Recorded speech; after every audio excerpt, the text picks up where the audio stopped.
स्तनगिरितटे सुप्तमुद्बोध्य कृष्णं पारार्ध्यं स्वं श्रुतिशतशिरःसिद्धमध्यापयन्ती सोच्छ्ष्ठायां सजनिगदितं व्याबलात्कृत्य भुङ्क्तेः गोदा तस्यै नम इदमिदं भूय एवास्तु भूयः कर्कटे पूर्वफाल्गुन्यां तुलसीकाननोद्भवां पाण्ड्ये विश्वाम्भरां गोदां వందే శ్రీరంగనాయకీం. హరే కృష్ణ. ఈరోజు మనం 21వ పాసురం గోదా తిరుప్పావై నుంచి అనుసంధానం చేసుకుంటూ ఉన్నాం. ఈరోజు పాసురంలో గోదాదేవి శ్రీకృష్ణుడి యొక్క వైభవాన్ని కీర్తిస్తూ ఉన్నది. శ్రీకృష్ణుడి యొక్క వైభవాన్ని తన తండ్రి గారైన నందగోపుడి యొక్క ఐశ్వర్యంతో సంబంధం పెట్టి కీర్తిస్తూ ఉన్నది. ఇక్కడ ఎన్ని ఆవులు ఉన్నాయట కృష్ణుడికి అని అంటే నంద నంద మహారాజ్కి ఉంటే కృష్ణుడికి ఉన్నట్టే కదండి. 9 లక్షల ఆవులు ఉన్నవి అని చెప్తున్నది. 9 లక్షల ఆవులు నంద మహారాజ్ దగ్గర ఉన్నాయట. అదే వృషభాను కీర్తిద శ్రీమతి రాధారాణి దగ్గర 10 లక్షల కంటే ఎక్కువ ఆవులు ఉన్నాయట. కృష్ణుడి కంటే ఎక్కువ సంపద ఉన్నది శ్రీమతి రాధారాణి దగ్గర. శ్రీమతి రాధారాణి యొక్క ఆ, శ్రీమతి రాధారాణి యొక్క విశిష్టత బృందావనంలో రాధే బృందావనీశ్వరి అయ్యింది. ఎందుకంటే శ్రీకృష్ణుడి దగ్గరుండే పశు సంపద కంటే శ్రీమతి రాధారాణి దగ్గర ఉన్నదే ఎక్కువ. అయితే ఇక్కడ ఏమని వర్ణ చేస్తుంది, ఎలా నంద మహారాజ్ దగ్గర అంత సంపద ఎలా ఉన్నదట అని అంటే, ఆ ఆవుల కింద ఒక కుండ పెడితే వెంటనే ఆ కుండ మొత్తం కూడా నిండిపోయి పొంగిపోతూ ఉన్నదట. అలాంటి పాల సంపద వాళ్ళ దగ్గర ఉన్నదట. ఒక్కొక్కళ్ళకి ఒక్కొక్క రకమైన సంపద ఉంటుందండి. ఒక్కొక్కళ్ళకి ఒక్కొక్క రకమైన సంపద ఉంటుంది. ఒక ఆయన బిజినెస్ చేసేవాడు అనుకోండి, ఆయన దగ్గర ధనము సంపద. ఒక ఆయన చక్కగా వేద అధ్యయన చేస్తూ భగవద్ మార్గంలో 10 మందిని నడిపిస్తూ ఉన్నారనుకోండి, వారి దగ్గర జ్ఞానము సంపద. అలానే బృందావన వ్రజవాసులందరికీ సంపద ఏమిటి అని అంటే, వాళ్ళ దగ్గర ఉండే పాలు, పెరుగు, వెన్న, నెయ్యి, ఇవే అనమాట. ఇదే వాళ్ళ దగ్గర ఉండే నిజమైన సంపద. కాబట్టి వారి యొక్క ఐశ్వర్యం గురించి చెప్పేటప్పుడు గోదాదేవి ఇలా కుండ పెడితే పొంగిపోయేంత పాలు వచ్చేస్తున్న అనేకమైన గోవులు కలిగిన వాడు నందమహారాజు అని చెప్తున్నది అనమాట. ఇప్పుడు చూడండి, కొన్నిసార్లు మీరు ట్యాప్లు ఓపెన్ చేశారనుకోండి, tick tick tick tick tick tick tick tick అని సన్నగా పడుతూ ఉంటాయి. ఆ బకెట్ నిండాలంటే సరే కనీసం ఒక 15-20 నిమిషాలు పడుతుంది. అప్పుడు మేము మేము సెంటర్లో ఉండేటప్పుడు, ఇంజనీరింగ్ చదివేటప్పుడు అలా నీళ్ళు వస్తూ ఉండేవి అనమాట. అయితే మేము 20 నిమిషాల ముందు అలారం పెట్టుకొని లేచి ట్యాప్ ఓపెన్ చేసి పడుకొని మళ్ళీ 20 నిమిషాల తర్వాత లేచి స్నానానికి వెళ్ళేవాళ్ళం అనమాట. ఎందుకంటే 20-30 నిమిషాలు పడేది ఆ యొక్క ట్యాప్ నిండడానికి, ఆ బకెట్ నిండడానికి. అలానే ఇక్కడ నందమహారాజ్ దగ్గర పాలు ఏదో టిపిక్ టిపిక్ టిపిక్ అని పడట్లేదండి. ఇలా కుండ పెట్టడమే ఆలస్యం జుమ్ అని పడిపోయి బయటకు వచ్చేస్తూ ఉన్నదండి. అలాంటి పశు సంపద కలిగిన లక్షలాది పశువులు, ఇటువంటి ఆవులు, గోమాతలు కలిగిన ఒక ఇంట్లో శ్రీకృష్ణ భగవాను ఉన్నాడట.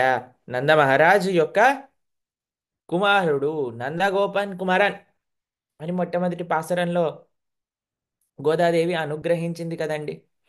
మీకు ఒక విశేషం చెప్తాను. ఇప్పటి వరకు ఈ పాసురంతో కలిపితే ఒక 5 సార్లు గోదాదేవి నందమహారాజ్ యొక్క ప్రస్తావన చేస్తుంది. నందగోపన్ కుమారన్ అనే విశేషంలో, పాసురంలో, అయ్యా కృష్ణుడు నీ యొక్క కుమారుడు, నువ్వు కృష్ణుడి యొక్క తండ్రివి అనే విధంగా ప్రస్తావన చేస్తుంది. దాని తర్వాత నువ్వే మా యొక్క నాయకుడివి అనే విషయంలో ప్రస్తావన చేస్తుంది. దాని తర్వాత అంబరమే తన్నీరే సోరే అరుం సెయ్యం, మళ్ళీ అక్కడ ఒకసారి నందగోపుడిని ప్రస్తావన చేస్తుంది. తర్వాత ఎంతో భుజ బలం కలిగిన నందగోపుడు అని నాలుగవసారి ప్రస్తావన చేస్తుంది. ఈరోజు ఐదవసారి చాలా ఐశ్వర్యం కలిగిన నందగోపుడు అని 5 సార్లు నందమహారాజుతో ప్రస్తావన చేస్తున్నది. శ్రీకృష్ణుడితో సంబంధం పెట్టి కీర్తిస్తూ ఉన్నది గోదాదేవి. చూడండి, భగవంతుడికి ఎన్నో నామాలు ఉన్నాయండి, కృష్ణ, నారాయణ, ముకుంద, వాసుదేవ. కానీ ఇందులో అన్నిటికంటే ఇష్టము భగవంతుడికి కొన్ని నామాలు ఉన్నాయట. ఎప్పుడైతే మనం తన భక్తులతో కలిపి పిలుస్తామో ఆయనకు అంత ఇష్టపడతాడట భగవంతుడు. ఎందుకంటే స్వామికి కూడా పాపం వైకుంఠంలో బోరు కొట్టేస్తూ ఉంటుందండి. ఏ సహస్ర శీర్ష పురుష అని ఎప్పుడు కూడా. ఇప్పుడు స్వామికి ధూపం వేయాలంటే అక్కడ ఎంతమంది వేసేస్తారట అంటే, అక్కడ ఉండే వాళ్ళందరూ కూడా ధూపం చేసేసుకొని ధూపం వేస్తూ పాపం ఈయనకి దగ్గు వస్తుందట, అంతగా ధూపం వేసేస్తారట. ఆరతులు తిప్పేశారంటే అందరూ ఆరతులు తిప్పేస్తూ ఉంటారట. ఈయన నడుస్తూ ఉంటే అందరూ వైకుంఠ వాసులందరూ ప్రణామం చేసేస్తూ ఉంటారట. ఈయన పైకి చూసేసరికి పైనుంచి పుష్పవృష్టి కురిపించేస్తూ ఉంటారట.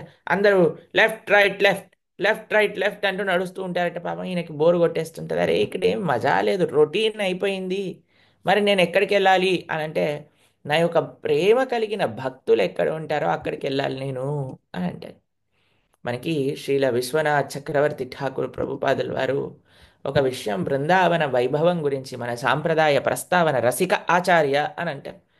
శ్రీల విశ్వనాథ్ చక్రవర్తి ఠాకూర్ ప్రభుపాదుల వారి టీకాలు చాలా అమోఘం అండి. అసలు మన సాంప్రదాయ ప్రతిష్ట, మన సాంప్రదాయ ఉన్న వైభవాన్ని, మన ఆ బృందావన రసాన్ని చక్కగా పానం చేయిస్తారు భక్తులందరితో. మనము మన సాంప్రదాయం యొక్క గొప్పతనము, మన సాంప్రదాయం యొక్క విలక్షణత, ఇవన్నీ కూడా మనం తెలుసుకోవాలి అని అనుకుంటే తప్పక మనము మన ఫిలాసఫీని చాలా నిగూఢంగా మనం అధ్యయనం చేయాలి. అప్పుడే శ్రీ చైతన్య మహాప్రభు ఇచ్చిన తత్వం ఏమిటి, శరగోస్వాములు ప్రస్తావన చేసినది ఏమిటి అనేది మనకు అర్థమవుతుందండి. చాలా విశేషం అండి అసలు. మా కృష్ణుడు ఆరాధ్యో భగవాన్ వ్రజేశతనేహ తద్ధామ బృందావనే అని అంటే, ఎందుకు బృందావనమే అన్నిటికంటే గొప్పది, వైకుంఠం కంటే గొప్పది. వైకుంఠంలో ఎ- రసము, ఏ రసమైతే మనం పొందలేమో, ఏ ఆనందం అయితే పొందలేమో అది బృందావనంలో మనకు కలగగలుగుతుంది. బృందావనంలో ఉండే ఆ ప్రేమ అనుభూతి ఇంకా ఎక్కడా దొరకదు. అందుకే చెప్తారు వైకుంఠానికి వెళ్ళాలి అనే ఒక రుచి కలిగిన వారు బృందావనంలోకి అడుగు పెట్టకండి అని అంటారు. ఎందుకంటే బృందావనంలోకి అడుగు పెడితే ఆ వైకుంఠ ఐశ్వర్యాన్ని మర్చిపోయి బృందావన మాధుర్యంలో మనల్ని ఆకర్షించేస్తుంది. అది దాటి మళ్ళీ మనం వెళ్ళలేము అని అంటారు. శ్రీకృష్ణుణ్ణి ఎప్పుడైతే యశోదమ్మ మట్టి తింటూ పట్టుకుంటుందో, ఎప్పుడైతే ఆయన మట్టి లోపలికి వేసుకున్నాడో, యశోదమ్మకి మొత్తం ఐశ్వర్యం తన నోట్లో అనేక కోటి బ్రహ్మాండాలన్నింటినీ కూడా దర్శనం చేయిస్తాడు. అప్పుడు యశోదమ్మ లోపల ఒక ఐశ్వర్య చింతన వస్తుంది. ఐశ్వర్య చింతన వచ్చినప్పుడు ఆయన తన మాయతో యశోదమ్మకుండే ఆ ఐశ్వర్య చింతను మాన్పిచ్చేస్తాడు. ఈ విషయాన్ని ఉటంకిస్తూ మన ఆచార్యులు చెప్తారు, కృష్ణుడికి అన్నిటికంటే కావాల్సినది కేవల ప్రేమ. ఎటువంటి ఐశ్వర్య టింజ్ ఏదైతే లేదో, జ్ఞాన ఐశ్వర్య ఎక్కడైతే ఉండదో, కేవలం ప్రేమ మాత్రమే ఉంటుందో, అటువంటి భక్తియే ఆయనకి అన్నిటికంటే ఇష్టం. కాబట్టే ఆయన తన అమ్మ దగ్గర ఉండే ఐశ్వర్య భావాన్ని మానిపించేశాడు. కాబట్టి బృందావనం అనేది అత్యంత గొప్ప ప్రదేశం. బృందావనంలో శ్రీకృష్ణ స్వరూపం అన్నిటికంటే ఆనందాన్ని మనకు కలిగించే స్వరూపం. ఆ బృందావన వ్రజవాసుల మార్గంలో మనం నడవటమే అత్యంత ఉత్తమమైన భక్తి. అందులో తన యొక్క భక్తులతో తను కలిపి ప్రస్తావన చేసుకోవటం అనేది కృష్ణుడికి చాలా ఇష్టమైన విషయం అండి. యశోదానందన, నందనందన, నందకుమార, దాసరథి, దేవకీ నందన, వాసుదేవ, ఇవన్నీ కూడా స్వామికి చాలా ఇష్టమైన నామం. ఎందుకు అనంటే తన భక్తులతో కలిపిన నామం ఇది. స్వామికి అత్యంత ప్రీతికరం అట. అందుకే ఇక్కడ గోదాదేవికి కూడా ఈ విషయం తెలుసు. అందుకోసమని చక్కగా నందుడి యొక్క కుమారుడు. ఎటువంటి నందుడు? చాలా ఐశ్వర్యం కలిగిన నందుడు అని అంటుంది గోదాదేవి. ఇక్కడ మనం ఇప్పటి వరకు గోదా తిరుప్పావైలో 5 సార్లు నందమహారాజుని ప్రస్తావన చేసినది అని విన్నాం మనం. అంటే ఏంటి 5 మార్లు? అసలు నందగోపుడు అంటే ఎవరు? తిరుప్పావై టీకాకారుల ప్రకారంగా, ఆచార్యుల ప్రకారంగా, శ్రీ వైష్ణవ సాంప్రదాయంలో వారి యొక్క అనుగుణంగా నందగోపుడు ఒక గురువు యొక్క స్వరూపము అని అంటారనమాట. గురువు యొక్క స్వరూపం. గురువు ఏం చేస్తారండి అని అంటే మొట్టమొదటి పాసురంలో నందగోపన్ కుమరన్ అని అంటారు. నందగోపుడి యొక్క కుమారుడైన కృష్ణుడు. గురువుకి ఆధీనంగా ఉంటాడు భగవంతుడు ఎప్పుడైనా సరే. గురువు చెప్పినట్లుగా అంటే ఒక శుద్ధ భాగవతోత్తముడు చెప్పిన విధంగా శ్రీకృష్ణ పరమాత్మ తనని తాను మలుచుకుంటారు. భగవంతుడు మలుచుకుంటాడు. కానీ మనము మన గురువు యొక్క ఆజ్ఞలు వింటూ ఎంత మనల్ని మనం మలుచుకుంటున్నాము అనే విషయం ఒకసారి ఆలోచించదగిన విషయమే మనందరికీ కూడా. ఆ? గురువు ఇచ్చిన ఉపదేశాల ప్రకారంగా భగవంతుడు తనని తాను మార్చుకుంటాడట. ఒక గొప్ప భక్తుడి యొక్క సాంగత్యం కావాలి అని విలవిలలాడుతూ ఉంటారట. అందుకే ఆయన ఈ ప్రపంచంలో బృందావనంలో అవతరించేది. నిజంగా చెప్పాలంటే ఆయన మథురలో అండి పుట్టింది, బృందావనంలో కాదు. కానీ బృందావనానికి తనంత తాను వెళ్ళాడు. ఎందుకు వెళ్ళాడు? అక్కడ ఉండే భక్తుల యొక్క ప్రేమ ఆస్వాదన చేయడానికి తనంతట తాను వెళ్ళాడండి. భగవంతుడు ఎక్కడైతే తనను ప్రేమించే ఎటువంటి అల్టీరియర్ మోటివ్స్, ఇలా ప్రభుపాదులు వారు అంటారు ఈ 3 చాలా ముఖ్యం అండి భక్తుడి దగ్గర. Sincere, serious and without any ulterior motives. ఎవరైతే ఇలా ఉంటారో మనం కృష్ణుడి దగ్గర పడాల్సిన అవసరం లేదు. భగవంతుడే మన దగ్గరకు వస్తాడు. ఆ స్వభావం భగవంతుడిది. నందగోపన్ కుమరన్, నందగోపుడి యొక్క కుమారుడిగా, నందగోపుడు ఏం చెప్తే అది వినేవాడిగా, ఇంకా చెప్పాలి అంటే నందగోపుడి యొక్క సేవ చేసుకునేవాడిలా, పాదుకలు శిరస్సు పైన పట్టుకొని ఇలా ఇలా తప్పటడుగులు వేసుకుంటూ, నానా మీరు వెళ్తున్నారు కదా, మీకోసం పాదుకలు తెచ్చాను అని పాదుకలు ధరింపజేసి, పాదుకలు వేసుకున్నాక వారి పాదాలకు నమస్కారం చేసే తత్వం కలిగినది భగవంతుడిది. అంత గొప్ప ప్రేమ గురువు పట్ల భగవంతుడికి ఉంటుంది. అంటే గురువు ఒక చిన్న పిల్లలకి చూడండి మీరు అప్పుడప్పుడు ఆ, అల్లరి బాగా చేశారనుకోండి. మాకు ఒక చిన్న పిల్లవాడు తెలుసు, మేము చిన్నగా ఉన్నప్పుడు ఎంత అల్లరి చేసేవాడు, ఎంత అల్లరి చేసేవాడు అంటే వాడిని ఎప్పుడు కూడా తాడేసి బెడ్కి కట్టేస్తూ ఉండేవారు అనమాట. చెప్పినట్టు అక్కడే కూర్చుండేవాడు. అలా శుద్ధ భక్తుడు తన యొక్క ప్రేమతో భగవంతుని కట్టేసి తన దగ్గర పెట్టుకుంటాడు. చెప్పినట్టు వినిపిస్తాడు. అది మొట్టమొదటిగా నందగోపన్ కుమరన్. దాని తర్వాత నాయగనాయి నిండ నందగోప కోయిలుడయ కాప్ప అని. అయ్యా, నందగోపుడు ఒక భవనం ఏదైతే ఉన్నదో అక్కడ ఉండే వారందరూ ఏదైతే ఉన్నారో వారు మమ్మల్ని నాయకులుగా ముందుకు తీసుకెళ్తున్నారు. మనల్ని చూసేవారు కూడా ఆధ్యాత్మిక లోకంలో ప్రవేశింపజేయరండి. మనల్ని చూసేమి భగవంతుడు ఓ నువ్వు ఇంత గొప్పగా భక్తి చేస్తున్నావురా బాబు అని ఆనందపడ, మనకుండే ఆచార్య సంకల్పంతో మనం కూడా భావనలో ఏముండాలి అని అంటే అయ్యా నీ యొక్క ఆజ్ఞగా మనం చేస్తున్నాం. అందుకే మన సాంప్రదాయంలో ఆరాధన చేసే ముందు మనము గురువుని తలుచుకుంటూ ప్రజానంద ప్రధానంద సేవాయాం మాం నియోజయ అని అంట. అయ్యా నువ్వు ఆ శ్రీకృష్ణుడి యొక్క ఆ వ్రజ ఆనందాన్ని మాకు అనుగ్రహించే వారివి, నీ యొక్క కృపతో మమ్మల్ని సేవలో వినియోగించు అనే భావనతో మనం ఆరాధన చేస్తామన్నమాట.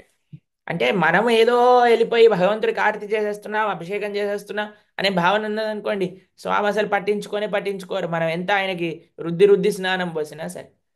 అయ్యా నేను మా గురువు గారి యొక్క పరికరంగా చేస్తున్నాను, మా ఆచార్యుల యొక్క ఆజ్ఞగా చేస్తున్నారు, వారి యొక్క ప్రీత్యర్థం కోసం చేస్తున్నాము అని. కానీ మనం భగవంతుడి దగ్గరికి వెళ్ళామనుకోండి, అప్పుడు వారు మన సేవ యాక్సెప్ట్ చేసే ఛాన్స్ ఎక్కువగా ఉన్నది.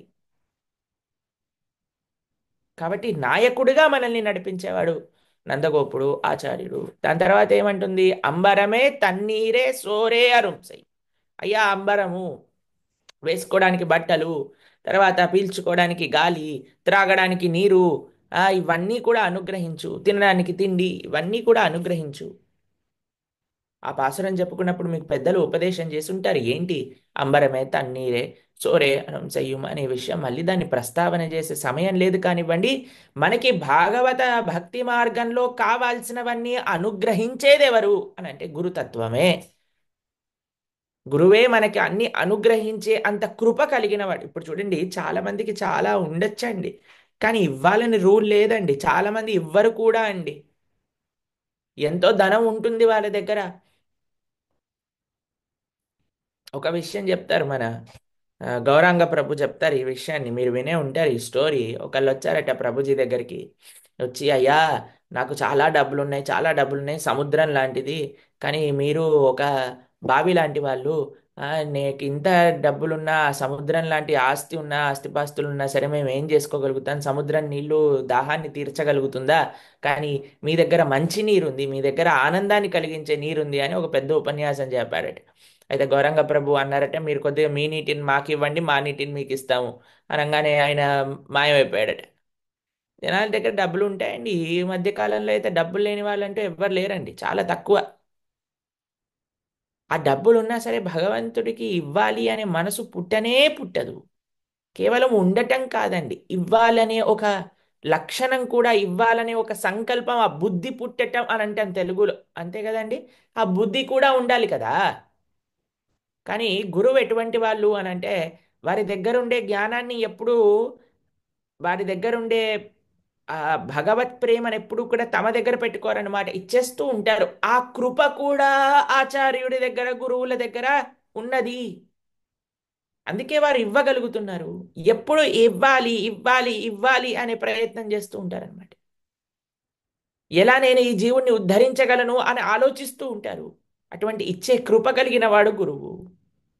మొట్టమొదటిసారి మారుడైన కృష్ణుడు తండ్రి స్వరూపంలో ఉన్నాడు. రెండవసారి నాయకుడిగా ఉన్నాడు. మూడవసారి కృప కలిగిన వాడు. నాలుగవసారి భుజబలం కలిగిన వాడు. ఇప్పుడు చూడండి, మనం అనర్థగ్రస్తులం. మనము అని అంటే మీరు కాదనుకోండి, నాలాంటి వ్యక్తి గురించి చెప్తున్నాను. అనర్థగ్రస్తులం అండి. మనకి అనర్థాలు ఎంత ఎక్కువగా ఉన్నాయి అని అంటే, మనంతట మనము అనర్థాన్ని దూరం చేసుకోలేము.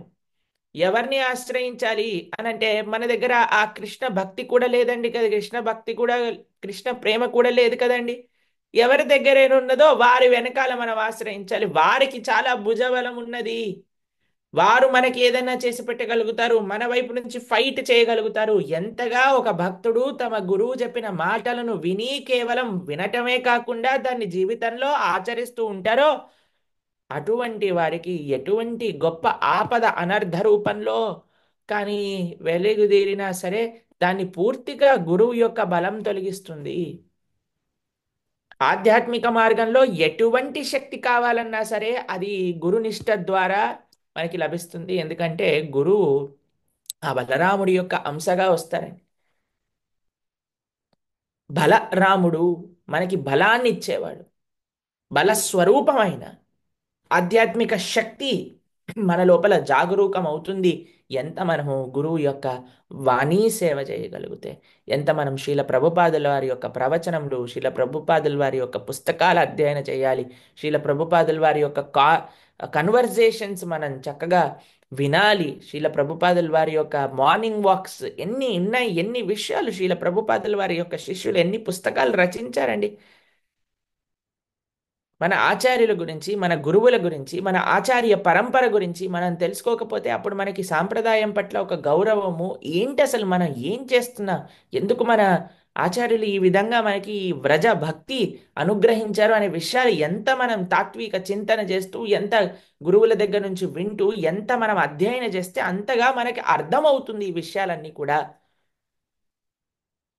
చాలా భుజబలం కలిగిన వారు, ఎటువంటి వారినైనా సరే సంహరించే ఒక శక్తి కలిగిన వారు. ఎటువంటి అనర్థము మాయం ఇలా అండి అలా అండి ఇలా అండి భయపడాల్సిన అవసరం లేదండి. ఎంత మనం గురువుకి శరణాగతి చేస్తే, ఎంత మనం శ్రీల ప్రభుపాదుల వారి యొక్క ఈ యొక్క సాంప్రదాయ ఈ యొక్క మంచి ఫ్యామిలీలో మనం సేవ చేయగలిగితే మన గురించి మనం అనర్థ చింతన చేయవలసిన అవసరం లేదండి. చెప్తూ ఉంటారు కదా, tell your don't tell your problems to God, tell your God don't tell God how big are your problems, but tell your problems how big is your God అని అంటూ ఉంటారు చూడండి. అలా మనకి ఏమీ భయం లేదు, మన వెనకాల మన ఆచార్య పరంపర అంతా ఆచార్య పరంపర ఉన్నది. ఒకసారి ఒక ఒక ఒక స్టూడెంట్ అన్నమాట రాధా గోపీనాథ్ మందిర్లో ఆ, మహారాజ్ దగ్గరకు వచ్చి, ఆ, మహారాజ్ నేను ఒక ఎగ్జామ్ రాయాలనుకుంటున్నాను, అది ఫోర్త్ టైం ఫెయిల్ అయిపోయాను, ఇది ఫిఫ్త్ టైం అటెండ్ చేస్తున్నాను అంటే, మహారాజ్ అన్న don't worry Panchatattva is with you అని అన్నారు. తర్వాత అన్నారు, ఒకవేళ ఈసారి కూడా పోయిందనుకోండి then Shad Goswamis will bless you అని అన్నారు. దాని తర్వాత ఆసారి కూడా ఫెయిల్ అయిపోయింది అనుకోండి సప్త రిషీస్ విల్ ప్రొటెక్ట్ యూ అని అన్నారు. దాని తర్వాత అది కూడా ఫెయిల్ అయిపోయింది అనుకోండి దేర్ ఆర్ అనంత కోటి వైష్ణవ భక్తాస్ to best of their mercy on you అని అన్నారనమాట. కాబట్టి మనకి ఉంటూనే ఉంటారండి.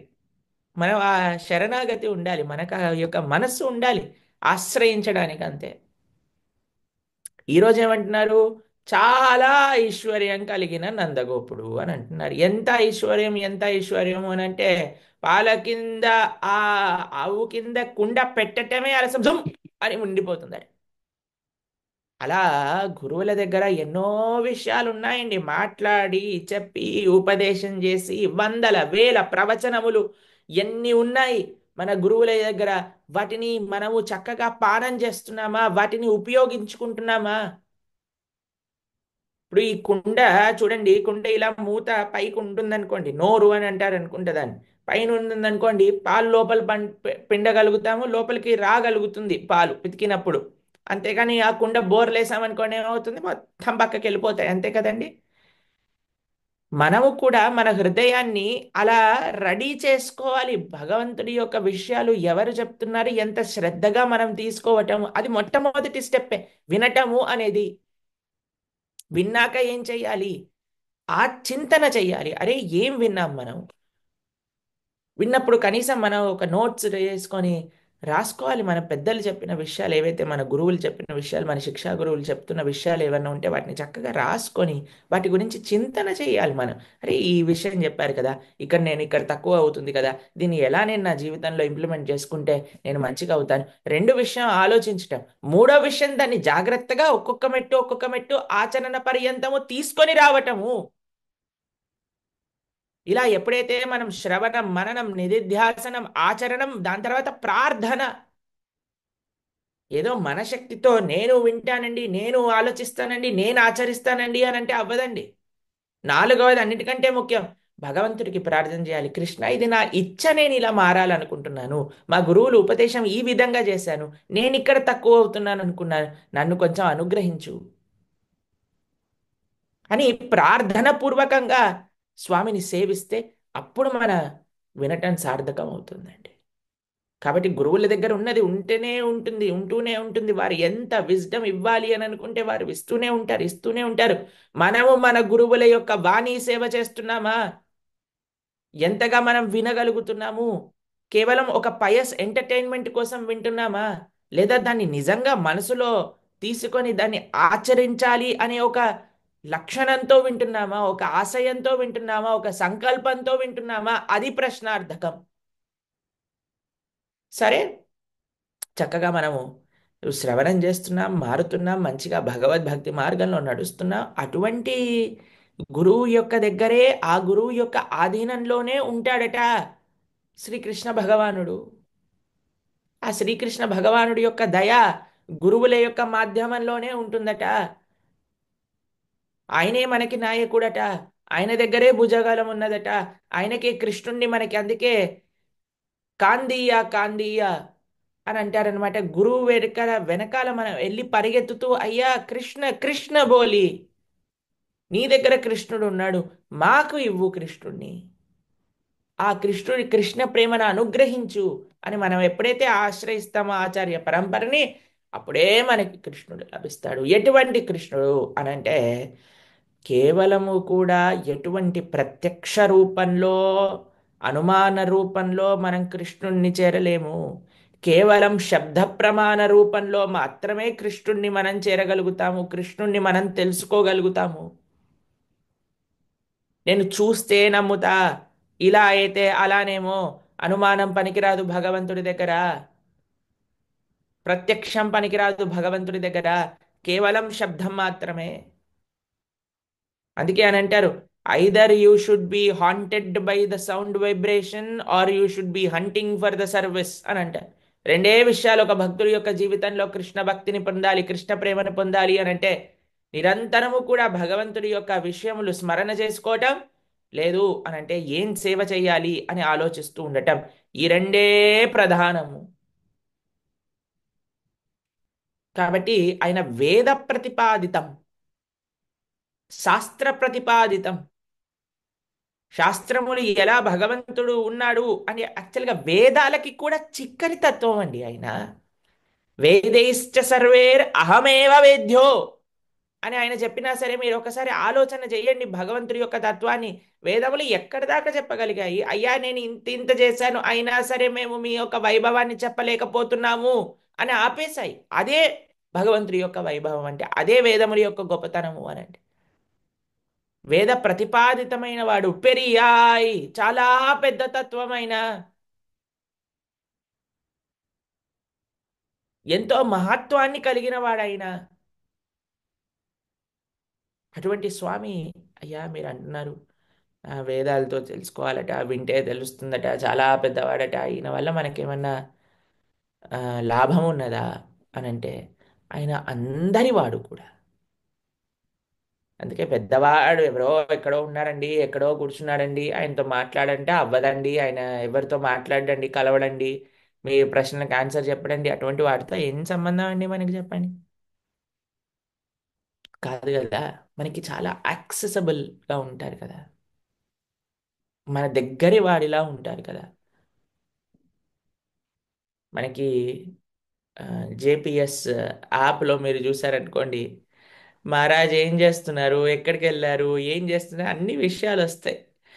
మాకు చాలా ఎంత గమ్మత్తుగా వస్తుందంటే, ఎప్పుడైనా అవి చూసి చదివినప్పుడు అలా అనిపిస్తుంది, మేము ఎక్కడో ముంబైలో ఉన్నాము, మహారాజ్ ఎక్కడో మాయాపూర్లో ఉన్నట్టుగా అనిపించదు. చాలాసార్లు ఆ అప్డేట్స్ చదువుతుంటే ఏదో ఆ ఫీలింగ్ ఎలా వస్తుందంటే అండి, మనం కూడా అక్కడే ఉన్నామేమో. వెంటనే ఒకసారి ఆ విషయం గురించి ఆలోచిస్తాం కదా, అప్పుడు చాలా దగ్గరగా అనిపిస్తుంది అనమాట. అరే, ఇంత చిన్న విషయాన్ని కూడా అలా ప్రతిపాదన ఇందులో చేశారు అని అంటే, ఎంత దగ్గరి తనాన్ని పెంచేస్తుంది అది అని అనిపిస్తుంది. మాకు చాలా ఆశ్చర్యం వేస్తుంది. అందుకే మేము ఆ అప్డేట్ చదువుతూ ఉన్నప్పుడు మాకు చాలా ఆనందం వేస్తుంది అనమాట. చాలా దగ్గరి వారిగా, ఎంతో మనసుకి హత్తుకునే ఆ, స్వభావంగా ఉంటారు. అది చాలా విశేషం అండి. మొన్నే ఒక అప్డేట్లో చూశాను, భక్తి ప్రేమ్ మహారాజ్, పరమ పూజ్య భక్తి ప్రేమ్ స్వామి మహారాజ్ వెళ్ళారట. అప్పుడు పరమ పూజ్య జయపతాక మహారాజ్ రెస్ట్ తీసుకుంటున్నారట. రెస్ట్ తీసుకొని రెస్ట్ తీసుకుంటున్నాను మీరు వచ్చినప్పుడు అని ఒక మెసేజ్ పంపించారు. మేము మిమ్మల్ని కలవలేకపోయాం, మళ్ళీ కలుద్దాం. ఆ యొక్క భావన చూడండి ఎంత చాలా గొప్పదో, ఎంత దగ్గరి వారిగా అనిపిస్తుందో. ఒక పెద్ద వ్యక్తి గుర్తించి వాటిని అడ్రస్ చేయటం అనేది ఎంత విశేషమైన విషయం చెప్పండి. భగవంతుడు కూడా చాలా పెరియాయ్, చాలా పెద్ద తత్వమైనది, కానీ అందరికీ దగ్గరవాడు, అందరినీ కూడా తనకి కావాలి అనుకునేవాడు ఆయన. కొంతమంది చూడండి చాలా పెద్దగా అయిపోయాక ఏమంటారంటే, వాళ్ళు అందరితో కలవరనమాట. ఎవరైనా వస్తున్నారనుకోండి, ఇలా ఇలా వేసుకొని ఇలా నించుంటారు, అంతేకాని మాట్లాడడానికి ఇష్టపడరు, కలవడానికి ఇష్టపడరు. కానీ కృష్ణుడు అలాంటి వాడు కాదు. చాలా గొప్ప తత్వమే, కానీ చాలా యాక్సెసబుల్ అయిన, ఎవరు ఆశ్రయించినా సరే వారికి దొరికిపోతాడు ఆయన. ఎంత చిన్నవాడైనా సరే ఆయన యొక్క ప్రేమను అనుభవించగలుగుతాడు. శ్రీ చైతన్య చరితామృతంలో ఎన్నో విశేషములు, ఈ విషయం గురించి ప్రతిపాదన చేసి ఉన్నది. ఎవరు నువ్వు అనేది ముఖ్యం కాదు. ఏ ప్రాంతానికి చెందిన వాడివి అనేది ముఖ్యం కాదు. నిజంగా చెప్పాలంటే ఏ మతంలో పుట్టిన వాడివి అని కూడా ప్రతిపాదన కాదు. నీకు ఎంత కృష్ణుడి పట్ల నమ్మకం ఉన్నది, ఎంత గురువు పట్ల శ్రద్ధ ఉన్నది, ఎలా భగవంతుడు వాటికి రెసిప్రొకేషన్ చేశారు అనే విషయాన్ని మనం చూసుకోవచ్చు. ఆయనకు అందరు కావాలటండి, ఒక్కళ్ళు కూడా తక్కువ వద్దటండి కృష్ణుడికి. అది ఆయన తత్వం అట. ఎంతమంది ఉన్నా సరే దీనికి మూడింతలండి ఆధ్యాత్మిక లోకం. అంతమంది ఉన్నా సరే మన కోసం ఎందుకు ఆలోచిస్తాడండి? మన కోసం ఎందుకు ఈ భౌతిక ప్రపంచంలోకి వస్తాడండి? ఎందుకంటే మనం కావాలి ఆయనకి. తెలుసుకోవటం కష్టం అనుకున్నా, చాలా గొప్ప తత్వం అనుకున్నా, కాదు కాదయ్యా, అందరినీ కావాలి అనుకునేవాడు, అందరి వాడు, శరణాగతి చేసిన వాళ్ళందరినీ అనుగ్రహించేవాడు. అటువంటి తత్వం కలిగిన శ్రీకృష్ణుడు ఎప్పుడూ కూడా నందుడి యొక్క అను నందుడి యొక్క బాటలో నందుడిని అనుసరిస్తూ ఉంటాడు. నందుడి యొక్క వైభవం, నంద మహారాజ్ యొక్క వైభవం మనం వింటూ ఉన్నాం. ఈ 5 పాసురాలలో గోదాదేవి ప్రస్తావన చేస్తూ అటువంటి నందుడి యొక్క అనుగుణంగా ఉండే, గురువుకి ఆచార్యుడికి అనుగుణంగా ఉండే శ్రీకృష్ణుడిని మనం ఎప్పుడైతే ఆశ్రయిస్తాం, ఆయన పెద్దవాడై ఉండొచ్చు, ఆయన గొప్పవాడై ఉండొచ్చు, వేద ప్రతిపాదితం అయి ఉండొచ్చు, మనల్ని గోచరం కానివ్వచ్చు, కానీ మనం కనిపించే ఆచార్యుడికి ఎప్పుడైతే శరణాగతి చేస్తాం, కనిపించని అంటే ప్రత్యక్ష రూపంలో కనిపించని కృష్ణుడి యొక్క అనుభవం మనకు కలుగుతుంది. దాంట్లో ఎటువంటి ప్రశ్ననే లేదు. ఇలా శ్రీకృష్ణుని గోదాదేవి ఈరోజు పాసురంలో కీర్తించడానికి ప్రయత్నం చేస్తూ ఉన్నది.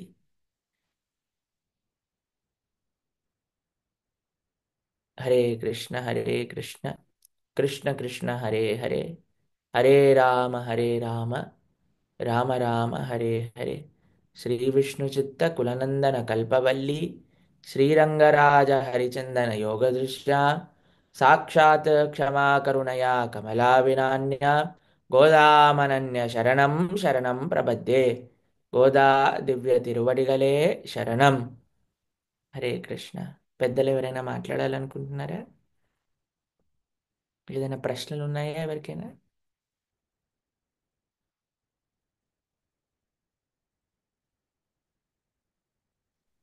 ఇంకా 5 minutes ఉంది ప్రభు, ఏమన్నా చెప్పండి.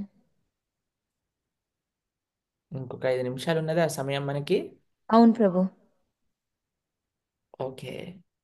అయితే